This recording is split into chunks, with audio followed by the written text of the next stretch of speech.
السلام عليكم ورحمة الله تعالى وبركاته.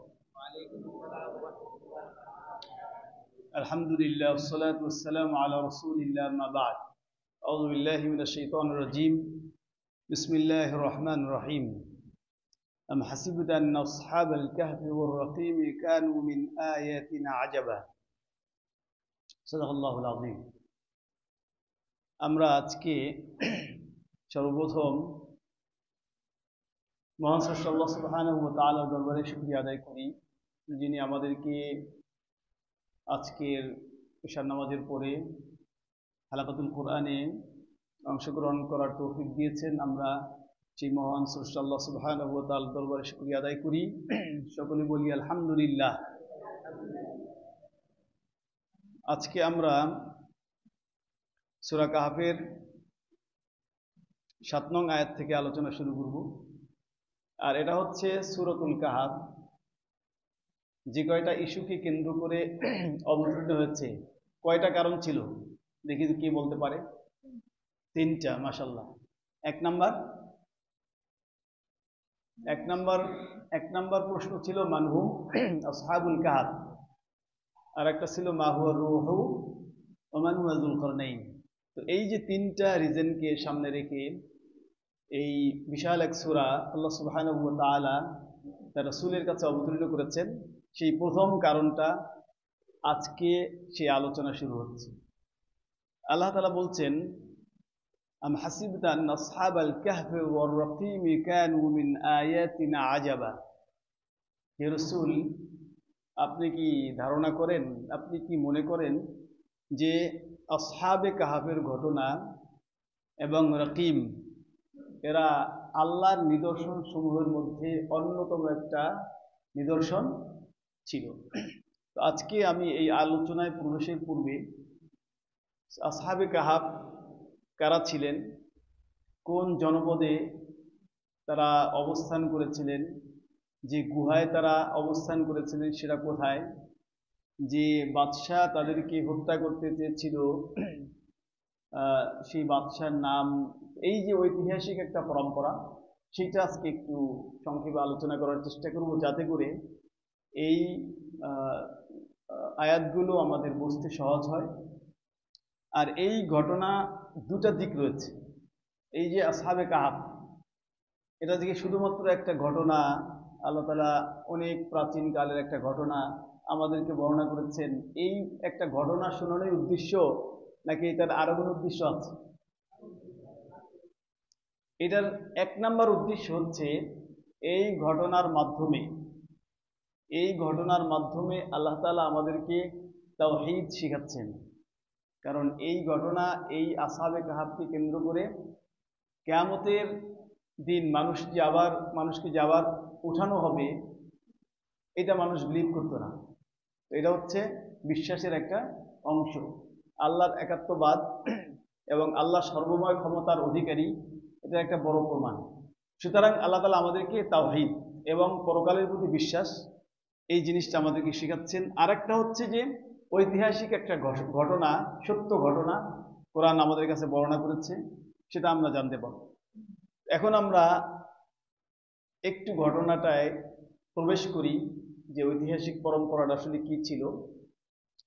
এই ঘটনার যেখানে ঘটেছিল সেই জনপদ সম্পর্কে ওলামায়ে কেরাম অথবা ট্র্যাডিশনাল স্কলার যারা আছেন, মুফাসসিরিন ইকরাম যারা আছেন, তাদের বেশ কিছু মতানৈক্য রয়েছে।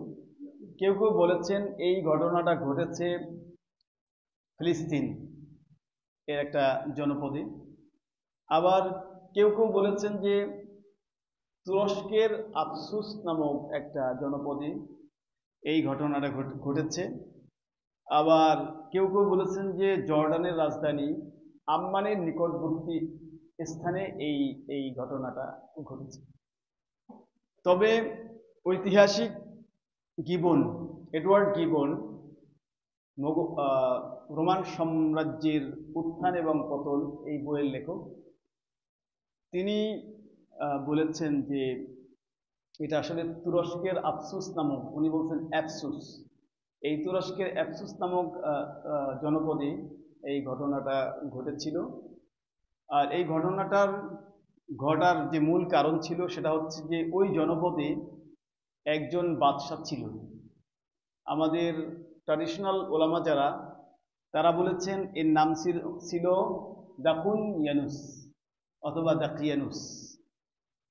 আর এডওয়ার্ড গিবন বলেছেন এর নাম ছিল কাইজার ডেসিয়াস।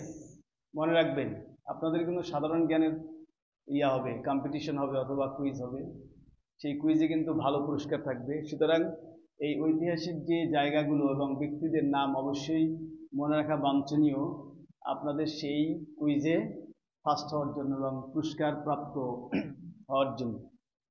তো যেই রাজা ছিল সেই রাজার নাম কি ছিল? আমাদের মুফাসসিরিন ইকরাম বলেছেন তার নাম ছিল দাকুনিয়ানুস অথবা দাকিয়ানুস। আর ঐতিহাসিক এডওয়ার্ড গিবন সে বলেছে তার নাম ছিল কাইজার ডেসিয়াস। যাই হোক, এই যে দাকিয়ানুস অথবা কাইজার ডেসিয়াস সে প্রচণ্ড মুসলিম বিদ্বেষী ছিল এবং ওই সময় তারা বিভিন্ন দেবদেবীর পূজা করত।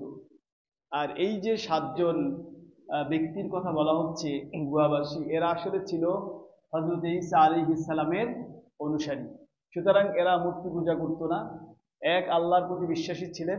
সুতরাং এই বাদশাহ, জালিম বাদশাহ যখন জানতে পারল যে তার লোকালয়ের বা এলাকার সকল মানুষ তাদের যে নির্ধারিত মূর্তি বা দেবদেবী তাদের পূজা করছে, কিন্তু এই লোকগুলো তাদের পূজায় অংশগ্রহণ করছে না, তখন এই বাদশাহ, জালিম বাদশাহ তাদেরকে তাদের সেই বাদশার দরবারে আহ্বান করল, ডেকে পাঠালো এবং বলল যে কি ব্যাপার, তোমরা মূর্তি পূজা কেন করছো না? তখন তারা বলল যে আমরা এই মূর্তিকে অস্বীকার করি, আমরা এক আল্লাহর ইবাদত করি। তখন বাদশাহ বলল তোমাদেরকে অল্প কয়েকদিন সময় দেওয়া হলো, এই সময়ের ভিতরে তোমরা যদি মূর্তি পূজার দিকে ফিরে না আসো তাহলে তোমাদেরকে আমি হত্যা করব। তোমাদের পরিস্থিতি অত্যন্ত কঠিন হবে, কঠিন শাস্তি তোমাদেরকে পেতে হবে। সুতরাং এই কয়েকজন যুবক তারা এখন অত্যন্ত চিন্তায় পড়ে গেল, জীবন হুমকির মুখে পড়ে গেল। কারণ জালিম বাদশাহ যদি তারা মূর্তি পূজা না করে তাহলে তাদেরকে মেরে ফেলবে। সুতরাং তারা একটা জায়গায় জমায়েত হলো এবং এই যে 7 জন ছিল এখানে, যদিও সংখ্যার ক্ষেত্রে মতানৈক্য আছে, এক একজন এক এক মানে সবাই একসাথে যে বিষয়টা জানতো ব্যাপারটা এমন না। ওরা এক জায়গায় এসে বসছে, এখন কেউ কারো কথা বলে না, সবার ভিতরে একই প্রশ্ন যে এই লোকালয় থেকে তারা অন্যত্র চলে যাবে। তখন কি করা যায়, এই বিপদ থেকে কিভাবে বাঁচা যায়? তখন তারা সম্মিলিতভাবে সিদ্ধান্ত নিল যে আমরা আজকের এই রাতের আধারেই কি এই লোকালয় ছেড়ে, কারণ দিনের বেলা যদি যায় তাহলে তো মানুষ দেখে ফেলবে, তাদেরকে ধরে আনবে, বাদশার কাছে নিয়ে যাবে, তাদেরকে হত্যা করে দেবে। এই জন্য তারা রাতের আধারে সিদ্ধান্ত নিল যে এই লোকালয় ছেড়ে অন্যত্র কি চলে যাবে, তাদের এই ইমানকে রক্ষা করার জন্য, ইমানকে বাঁচানোর জন্য। তো তারা যখন যাচ্ছিল, তাদের এই 7 জনের একজনের একটা কুকুর ছিল, হয়তো সে এই কুকুরটা পালতো, কিন্তু এই কুকুর তো নাসরবান্দা, এই 7 জনের সাথে কুকুরও পিছনে পিছনে রওনা দিচ্ছে। এখন ভাবতেছে যে আমরা আছি অনেক বড় বিপদ, এখন কুকুর পিছনে পিছনে আসতেছে, এ তো আর এক বিপদ, এই কুকুরের কারণে কিনা আবার আমরা বিপদে পড়ে যাই। এই জন্য তারা অনেক চেষ্টা করলো এই কুকুরটাকে তাদের থেকে আলাদা করার জন্য, কিন্তু হাজারো চেষ্টা করে তারা এটা পারল না। সুতরাং কুকুরও তাদের সাথে সাথে গেল। অনেক দূর যাওয়ার পরে তারা দেখলো যে একটা পাহাড়, সেই পাহাড়ের একটা অনেক বড় গুহা, যেখানে এই 7 জন আত্মগোপন করার মতো একটা বড় জায়গা সেখানে রয়েছে। কাহাফ শব্দের অর্থ হচ্ছে কি? গুহা। গর, মুফাসসিরিন বলছেন যে গর মানেও গুহা, তবে গর মানে হচ্ছে আল্লাহ রসুল হিজরতের সময় কোথায় আত্মগোপন করেছিলেন। তাহলে ইমান বাঁচানোর জন্য আত্মগোপনের একটা কি ইতিহাসে পরম্পরা ছিল। আল্লাহ রসুল যেখানে আত্মগোপন করেছিলেন সেটাও একটা পাহাড়, সেটাও একটা গুহা, সেটার নাম ছিল কি? আল্লাহ রসুল যে গরে হেরায় যে করেছিলেন, তপস্যা করেছিলেন, এই গর মানে হচ্ছে গুহা আর কাহাফ মানে হচ্ছে গুহা। তবে গর বলা হয় এমন গুহা যেটা ছোট্ট, পরিমাণে কি পরিসরে ছোট্ট, আর আর কাহাব মানে হচ্ছে যেটা বড়, সুতরাং 7 জন মানুষ এখানে ছিল। যাই হোক, একটা এই পাহাড়ের গর্তের ভিতরে অথবা গুহার ভিতরে তারা আশ্রয় নিল, যাতে করে এই যে বাদশাহ, জালিম বাদশাহ এদেরকে আর কিছু করতে পারল না। এখন এখানে গিয়ে তারা সারা রাত্র জার্নি করার কারণে প্রচন্ড ক্লান্ত, পরিশ্রান্ত হয়ে গেছে। তারা হঠাৎ করে ঘুমিয়ে পড়ছে, বুঝছেন? ঘুমিয়ে পড়ছে। এই যে ঘুমালো, এক ঘুমে 309 বছর অতিবাহিত হয়ে গেল। সুবহানাল্লাহ। খাওয়া নাই, নাওয়া নাই, চলাফেরা নাই, এক জায়গায় ঘুমন্ত অবস্থায় তাদের 309 বছর অতিবাহিত হয়ে গেল। তারা সকালবেলা ঘুম থেকে উঠছে, প্রচন্ড খিদা পেয়েছে। এখন তাদের মধ্যে থেকে একজনকে তারা পাঠালো। যে লোকটাকে পাঠিয়েছিল তার নাম ছিল জিন। ওই যে জিন ভূতের আসর করেন ওই জিন না, JEN, জিন। ইংরেজির তার নাম আসছে, বাংলায় জয়রুষি ন, জিন। এই জিন নামক তাদের একজন সাথীকে তারা পাঠালো। আলোচনায় আপনারা শুনবেন বিস্তারিত, যে অত্যন্ত গোপনে। তারা তো মনে করতেছে আমরা একটা রাত তো ঘুমিয়েছি, এবং তাদের সাথীরা বলতেছে যে এই এলাকার লোকে এবং ওই বাদশা যেন কোনোভাবেই জানতে না পারে যে আমরা এই জায়গায় আত্মগোপন করে আছি। যদি জানতে পারে তাহলে আমাদের জীবন সকলের শেষ। সুতরাং খুব সতর্কভাবে তুমি যাবে, এবং কিছু তাকে টাকা দেওয়া হলো তাকে খাবার আনার জন্য। যখন দোকানদারের কাছে গিয়ে এই টাকা দিল, ওই সময়ের যে মুদ্রা, এটা আসলে রৌপ্য মুদ্রা ছিল, দেওয়ার পরে দেখে যে 309 বছর আগের সেই রৌপ্য মুদ্রা, যেটা বর্তমানে নেই, বিলুপ্ত হয়ে গেছে, এবং এটার অনেক মূল্য। এবং এই যে কাইজার ডেসিয়াস অথবা দাকিয়ানুস, এই বাদশার ছবি ওই মুদ্রার ভিতরে আছে। তখন দোকানদার বলল, তুমি এই মুদ্রা কোথায় পেলে? বলো, এটা তো অত্যন্ত দামি, মূল্যবান, নিশ্চয়ই তুমি কোনো গুপ্তধন পেয়েছো, আমাকে ভাগ দাও, না হলে তোমাকে পুলিশকে ধরায় দেবে। এই বেচারা গেছে খাবার। তুমি কি বলতেছো? আমরা অমুক জায়গা থেকে আসছি, রাতে আমরা গুহার ভিতরে ঘুমাইছিলাম, এই এক রাত্র ঘুমানোর পর আমি সকালবেলা খিদে লাগছে, খাবার নিতে আসছি, আর তুমি কি এসব কথা বলতেছো?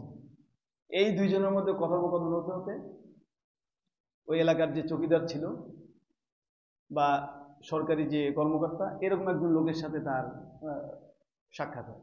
সে এসে যখন দেখে কি হলো, যে এই ব্যাপার, তখন ওই মুদ্রা চেক করে দেখে যে আসলেই এটা অনেক আগের মুদ্রা। তখন সেও এই ব্যাপারটা নিয়ে, আসলেই তো একটা কঠিন ব্যাপার আছে এখানে, নিশ্চয়ই গুপ্তধনের একটা ব্যাপার স্যাপার আছে। সেও চেষ্টা করলো তার থেকে এই কথা নেওয়ার জন্য, এবং হয়তো সে অনেক কোনো গুপ্তধন পেয়েছে, সেটাকে সেখান থেকে অংশ হিসাবে নেওয়ার জন্য অনেক চেষ্টা করলো। পরে সে ঘটনা বললো যে আসলে ব্যাপারটা হলো এই। তো ও বলতেছে ওদের ধারণা অনুযায়ী ওরা কতদিন ঘুমিয়েছে? মাত্র এক রাত্র, একদিন, ঠিক আছে। আর এর মধ্যে সময় চলে গেছে 309 বছর। সুতরাং আবার এদিকে এই যে বাদশা যে ছিল, সেই বাদশা তো মারা গেছে। এই যে কায়জার 309 বছর, 300 বছর, আর আবার 9 বছর, 9 দিন না, 9 বছর। এই যে কায়জার ডেসিয়াস অথবা দাকিয়ানুস, সে অলরেডি মারা গেছে, কারণ অনেক বছর হয়ে গেছে। এরপরে যে বাদশা, তার নাম ছিল কায়জার দ্বিতীয় থিওডিজিয়াস, অথবা ঐতিহাসিকরা কেউ কেউ বলেছেন যে তার নাম ছিল তেজোসিস অথবা থিওডিসিয়াস। এই বাদশা সে ছিল আবার রোমানদের, যেহেতু পরবর্তীতে রোমানরা এটাকে ক্যাপচার করে নিয়েছিল, এবং ঈসা ইসলামের অনুসারী যারা, তারাই এই রাজ্য শাসন করছিল। কিন্তু এই বাদশা একটা ঝামেলার মধ্যে ছিল। ওনার সময়ের লোকেরা পরকাল যে হবে, আল্লাহ যে মানুষকে আবার জীবিত করতে পারবেন, এই জিনিসটা বিশ্বাস করত না। তো বাদশা খুব বিপদের মধ্যে আছেন। তিনি আল্লাহর কাছে দোয়া করলেন যে আল্লাহ, তুমি এমন একটা ঘটনা ঘটাও, মানুষ যেন খুব সহজে বিশ্বাস করতে পারে যে আল্লাহ তাআলা মানুষকে আবার জীবিত করতে পারবেন কিয়ামতের দিন। তখন এই বাদশার কাছে এই লোককে নিয়ে গেছে, কই যে এইরকম ঘটনা। সে বলতেছে যে এক রাত্র ঘুমিয়েছে, অথচ সে 309 বছর, এই যে দেখেন মুদ্রার ভিতর সন তারিখ অনুযায়ী তারা 309 বছর ঘুমিয়েছে। বাদশার সাথে সাথে এই লোকসহ ওই গুহার কাছে গেছে। গুহার কাছে যাওয়ার পরে দেখে যে সত্যি তারা 309 বছর কি এখানে ঘুমিয়েছে। তখন এই বাদশাহ সকল লোকদেরকে বলল যে দেখো, আল্লাহর বিশেষ কৃপায় এই লোকগুলো 309 বছর এখানে ঘুমিয়েছিল, এখন সেই আল্লাহর পক্ষে কি মানুষকে মৃত্যুর পরে আবার জীবিত করা এটা কি অত্যন্ত কঠিন না সহজ? তখন মানুষ বিশ্বাস করলো যে না, কিয়ামতের পরে বা কিয়ামতের সময় মৃত মানুষকে আল্লাহ তাআলা আবার কি করতে পারবেন, জীবিত করতে পারবেন। তো যাই হোক, এই লোকগুলো এখানে কিছুদিন পরে কেউ কেউ বলছেন মারা গেছে এবং তাদের সেখানেই দাফন হয়েছে। তো সেই আলোচনা আমরা একের পর এক করবো ইনশাল্লাহ। তো এই ছিল মোটামুটি আসহাবে কাহাফ এদের সংক্ষিপ্ত ঘটনা। তো আমরা আজকে এখানে এই সংক্ষিপ্ত ঘটনা আলোচনা করে শেষ করছি। আখির দাওয়ানা আলহামদুলিল্লাহি রাব্বিল আলামিন। আসসালামু আলাইকুম ওয়া রাহমাতুল্লাহি ওয়া বারাকাতুহু।